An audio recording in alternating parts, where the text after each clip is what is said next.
ఈ లోకంలో ధనవంతులైనటువంటి వారికి, ఘనులైనటువంటి వారికి, పేరు ప్రఖ్యాతులు కలిగినటువంటి వారికి ఎంతోమంది బంధువులు ఉంటారు, స్నేహితులు ఉంటారు. అయితే ప్రియులరా, ఆపదలో ఉన్నటువంటి వారిని ఆదుకోవడానికి ఎంతమంది హక్కున చేర్చుకుంటారు?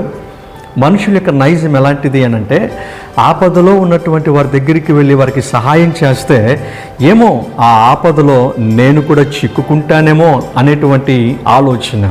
అయితే ప్రియులరా, ఈ సమయంలో దేవుని యొక్క వాక్యం ఏమని సెలవిస్తుంది అని అంటే, యెషయా గ్రంథం 49వ అధ్యాయం 8వ వచనంలో, అనుకూల సమయమందు నీ మొర నేను ఆలకించి నీకు ఉత్తరం ఇచ్చితిని, రక్షణ దినమందు నేను నిన్ను ఆదుకుంటేని అని ప్రభువారు సెలవిచ్చారు.